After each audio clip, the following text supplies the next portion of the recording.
And welcome everybody to the Huddle, KGUN 9's weekly streaming sports talk show. I'm KGUN 9 Sports Director Jason Barr, joined by our main anchor, as always, Pat Parris.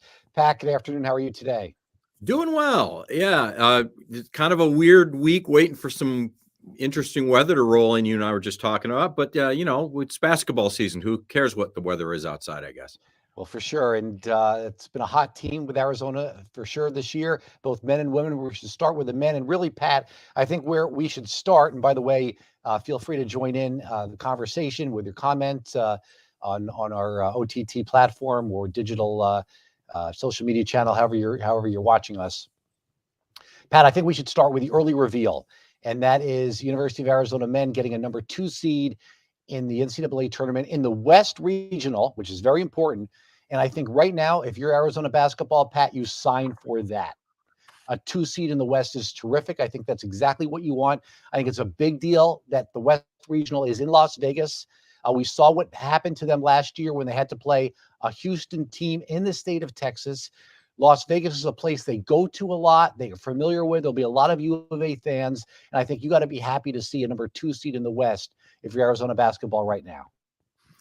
I was a little surprised by it, but happy. I like a lot of people thought maybe Arizona could fall to a 3. They should be a 2 in my estimation, but you never know what the selection committee's thinking about. Now, of course, this is the early look at it. You can move up a line, you can move down a line. Generally, you don't move more than that. So we'll see when the selections come out in a few weeks. But right now, things are sitting pretty well for Arizona. But like Tommy Lloyd, I wish they were playing a little bit more consistently and a little bit better.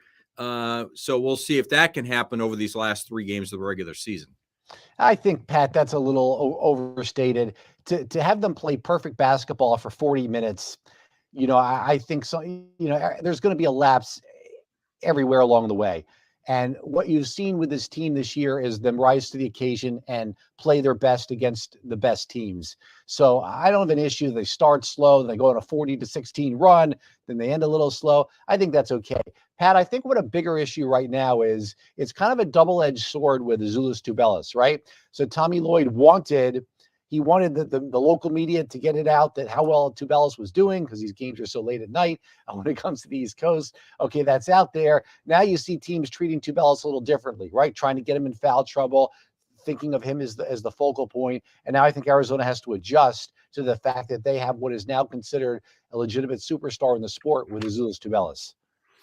Yeah, that's my biggest concern right now as well. Sitting there watching the game as a fan on Saturday evening against Colorado, you could see it coming right away that, the teams have identified the fact that Azuolas Tubelis is a very good defender. He's almost as good a defender as he is an offensive threat. And so what they've decided to do is make it difficult on him to defend without fouling. And the way you do that is you go right at him.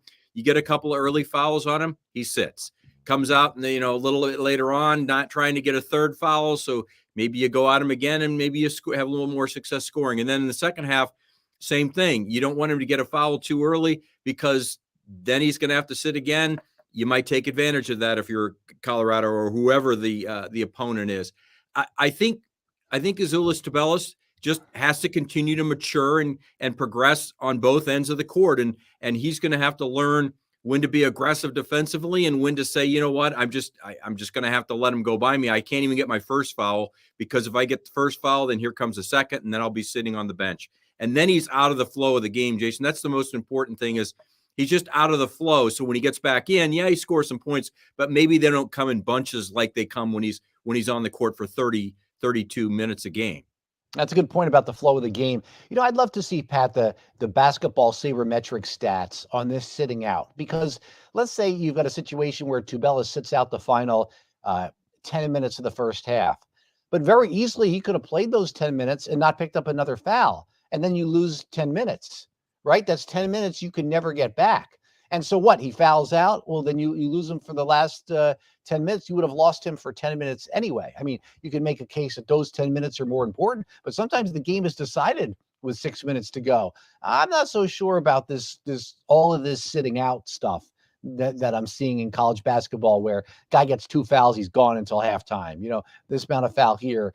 you're out for a while. I think that eventually there's going to be some analytics with that says, you know what?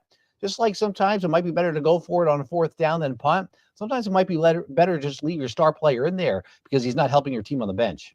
Yeah, that'd be an interesting. I'm sure there's a way you could look at that, but certainly I get your point. It's almost like the old in baseball, the adage of when do you pitch your reliever, your closer, because your closer is your best pitcher in your bullpen. Maybe it's better to pitch him in the 7th or 8th inning instead of waiting till the 9th. In this Same case, type of argument. Yeah. in this case, it's do you just let him play and hope he doesn't pick up his 3rd foul before halftime, or do you sit him and you waste him for, in case of the last few games, like 10 minutes worth of action in each one of those games? Now, having said all that, against Colorado, that's not a big deal. They're still up 12 or 15, most of the way. They win by 10. It really wasn't, they weren't outplayed. Just Colorado had stretches in the game where they looked pretty good. And, some of that is Arizona maybe mentally not, as you said, you can't play 40 minutes, locked in basketball against Colorado every game. And so sometimes that does happen. Thanks for the hand, Roberta Hinkle. We'll take Aaron Kalman's question. Do you see Azuolas or any other cat leaving early at the end of this year for the NBA or overseas play? Well, I believe Azuolas Tubelis is an NBA player. You've heard Tommy Lloyd make that statement of intent before, and you saw him he was rising up in the draft boards. I think he was early 2nd round last I saw. If he makes his way into the 1st round, I do think you're going to see him in the NBA. You're starting to see some comparisons with Sabonis, I guess, both from Lithuania, both left-handed. And so yeah, a little too early, let's worry about that, at the end of the season. So, I know Tommy Lloyd wants to get the younger bigs some action. We've talked about that with Henry Visar and Dylan Anderson, but I think let's just let things play out a little bit. And, with NIL money, you might see guys actually staying longer and women staying longer than they did before. Tubelis a different situation. International gets a little, but I think that's a conversation. That's a good question, but more a conversation for a couple of weeks down the road. Right. And certainly the way he finishes out this season, Jason, and the way, as you mentioned, that's where he sits on the draft board, or at least the mock drafts, and that'll play into it as well. I'm always one that believes, unless you're a guy like Ben Mathurin, who's without a doubt a top 10, a lottery pick, it's always better to come back for another year. They don't do that. They don't listen to me, and nor should they. But that's always my opinion. I look back in the last 5 years, besides a DeAndre Ayton, besides a Ben Mathurin, there aren't a lot of guys that you'd say, oh, they definitely made the right choice going to the NBA. Now, they probably would have been more beneficial to stay for another year, but they didn't. They're making the money. They're where they think they need to be. We've never seen big men improve from year 2 to a year 3 like Tubelis has this year, and Christian Koloko last year from a year 2 to a year 3. We have not seen big men improve like that in this program, for a very long time. And most of the improvement is freshman to sophomore. To see that big improvement from a sophomore to a junior year from those two guys last year and this year is really something. And actually, it's something that Tommy Lloyd predicted, I believe, at his end of news conference last year. He said, you're going to see a big jump from Tubelis next year. I'm thinking to myself, really? I mean, I think we would have seen it by now, but he was right, up until last week or so where he's gotten into foul trouble. Just tremendous improvement from him. And, Umar Ballo's getting a lot of recognition for being most improved player, and Tubelis maybe Pac-12 player of the year. I mean, you could even talk about Tubelis with the way he's improved, because he wasn't one of the stars on last year's team. We were talking about Mathurin and Koloko and Dalen Terry. So all right. So let's take Sona Afrenado's comment here. I'm reading this as is, so I hope this is clean. Are those foul issues de-incentives to tactics like they used to pull on Shaq years ago when they knew he couldn't make free throws? Well, I think, and maybe they're alluding to Umar Bala, who certainly is having problems at the free throw line, Gotcha. Jason. I don't know if that's, you notice his right wrist is got the wrap on it. And sometimes his stroke looks clean and it swishes, and other times he barely ticks the front of the rim. It's a real adventure. And I keep saying, hey, if you want to slow down Umar Bala, you're probably going to foul him. And teams do. Once they get him posted up there, they don't mind fouling him and making sure he misses the shot, put him at the line. You mentioned like they used to do on Shaq years ago. A couple of years ago, Umar Bala's nickname was Baby Shaq. Not here when he was at Gonzaga. Right. And you haven't really heard that a lot the last couple of years. And you don't want to call somebody that because obviously there's only one Shaq, but the similarities in their game are uncanny. I mean, there's a lot of similarities that their physique, their shooting percentage, touch around the basket, their physicality, and then of course one with the foul shooting. So maybe that's why he doesn't want that comparison, right? To keep bringing up the bad Right. foul shooting. But it is interesting with that. Pat, one player who I do think we should talk about is Kylan Boswell. Wow, does he really giving you a combination of promise for the future and at the same time the production now? I mean, Right. I know watching Arizona and rooting for Arizona, I just feel comfortable and good with him on the court. And he's only 17, Jason. Don't know if you've heard that before, but he's only 17. Every single time they have to We mention always him. mention that, Jason. It's a running joke for Jason and I. We always say that every announcer goes, and he's only 17 years old. He should be a senior in high school. We know it. For you 80s music fans out there, it reminds me of the Winger song, although they're not talking about a basketball player in that case.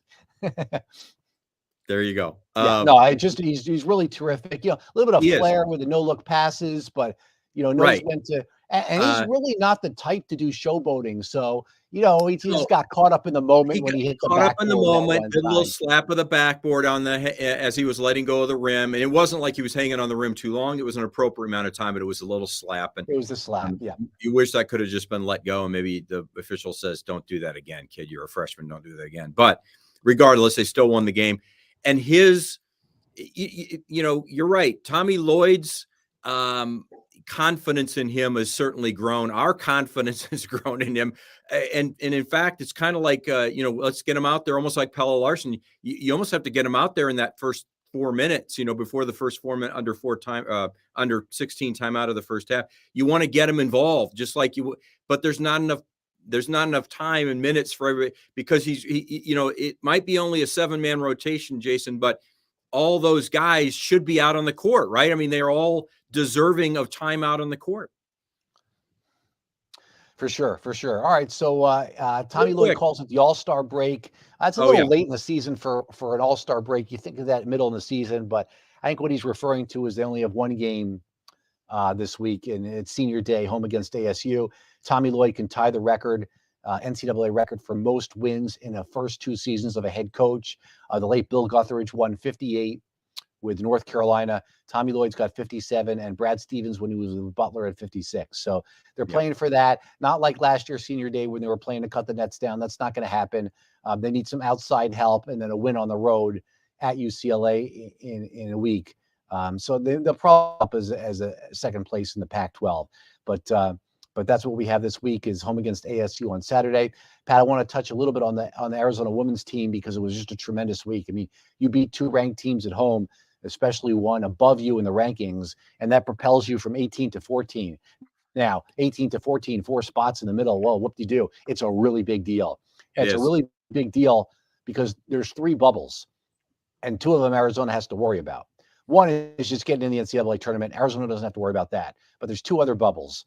One is being in the top 4 in the conference, so you get a bye in the Pac-12 tournament, which then leads you to being in better position to being in the top 16, which leads you to be able to host at home.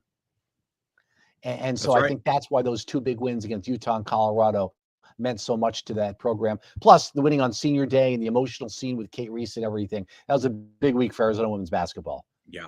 I said last night, as I was filling in for you because you had the day off, but they're playing their best basketball probably arguably right now, which is when you want to play it as well. Don't discount a couple of home wins, regardless of who you're playing. But when you're playing number 4 Utah at the time, and then you win over 2 top 25 teams basically on your home court, and there's a lot of emotion with senior night or senior day in the case on Sunday. And you don't want that to affect your play, and it didn't. If anything, it affected it in a positive way, not in a negative way.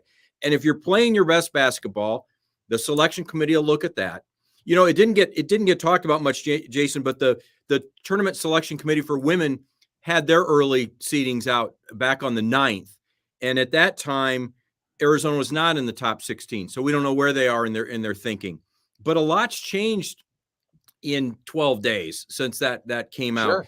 And I think that week for U of A women got them back in that top 16. In my estimation, now we'll see if they can maintain that in these last two games as they hit the road, and then win a game or two in the Pac-12 tournament.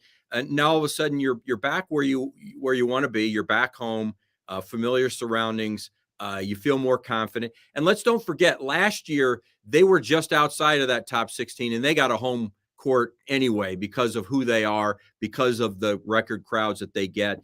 The NCAA looks at that. So if they're close, Well, that's why they had all those home games in the WNIT a few years back. Right. They played the whole tournament at home practically. Right. Yeah. So no, Yeah, it matters. Go Cats. You don't want to have to travel. I know they had a bad home loss against North Carolina this year, but I'm told, and you see it, that these senior transfers are better than last year's senior transfers. Some of the players individually have been very consistent, and that's maybe why Adia Barnes says, "Hey, we're just going with a hot hand. If Shayna Pellington is feeling it that night, we're just going to keep giving her the ball." Yep. And so that's why you see Kate Reese has 33 one game, 11 the next. Shayna Pellington's got 12 one game, 28 the next. Yeah.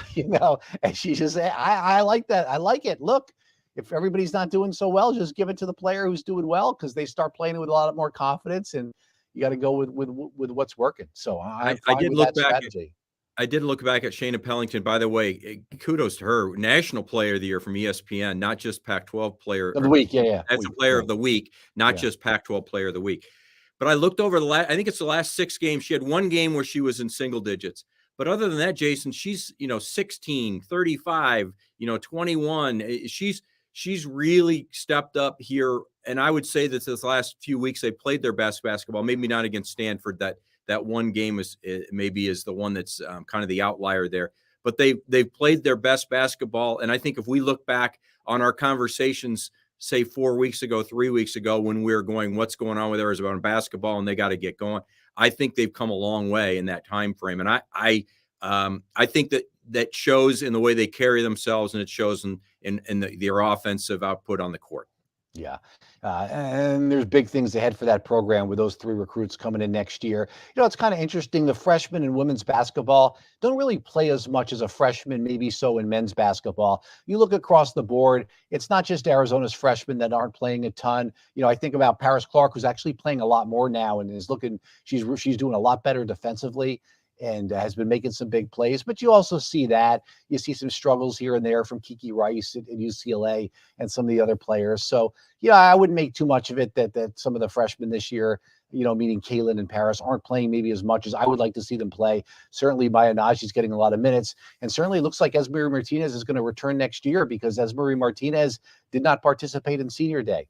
So I think she's going to be back next year, and and that'll help the front court, because certainly you lose Kate Reese, but you should also have Lauren Ware coming back, which helps defensively. Right. Anyway, that's for next year. It's kind of like some of those men's teams back in the day. You're thinking, oh, this year's team's good, but next year's good. You never know, right? You never know what's going to happen. I think you made a good point though, Jason, and that is that perhaps the jump between high school to college, especially Pac-12, let's say Pac-12 level, which is arguably the top conference, or one of the top 2 conferences for women's basketball in the country. Maybe the jump's a little bit bigger than it is for the men, because you see now Kylan Boswell is Kylan Boswell. I'm not saying everybody's like a Kylan Boswell, but the NCAA, top 25s, everybody has a freshman that's contributing, almost always.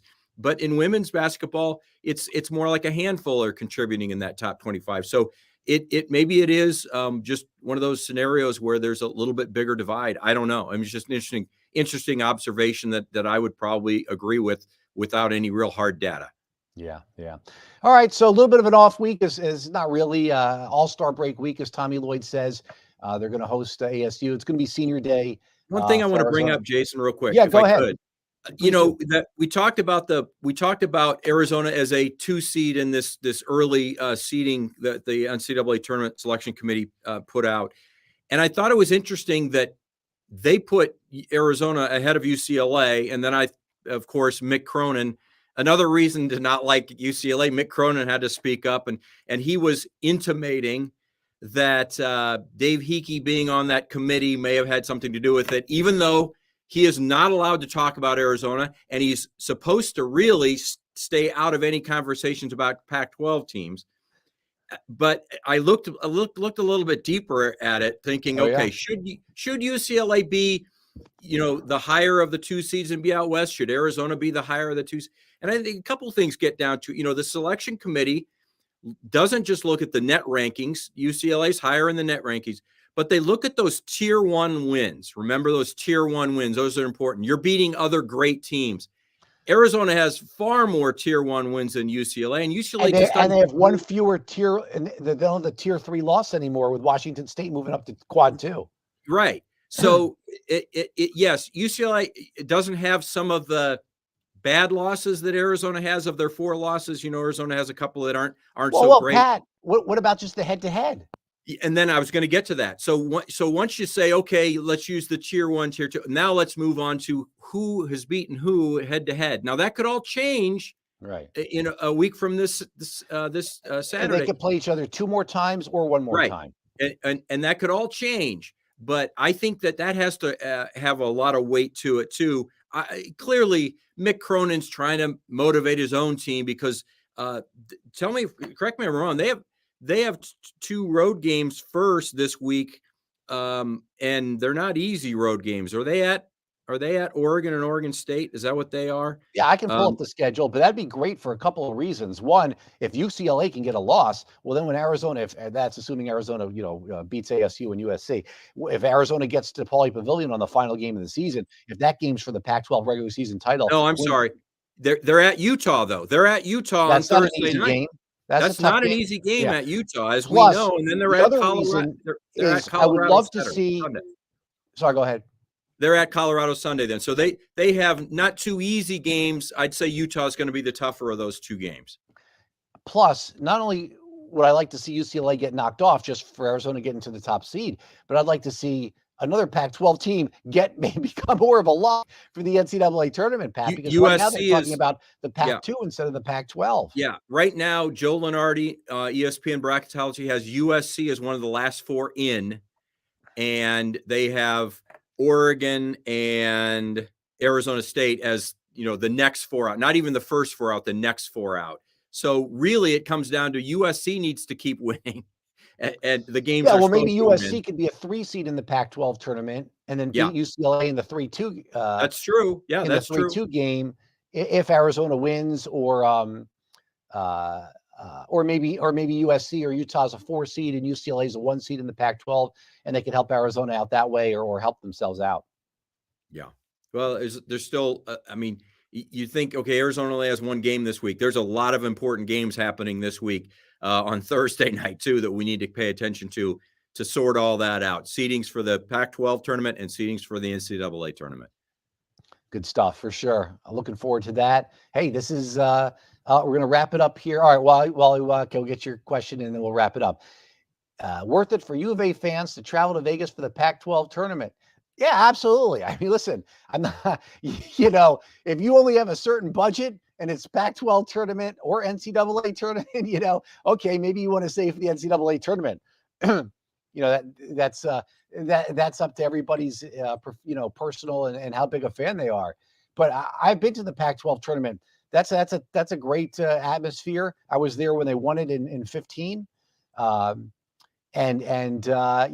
a vacation. You make a vacation out of it for sure. It is. It's every bit as fun as an NCAA regional, first round of the tournament. It's the same kind of atmosphere. It's terrific. Like.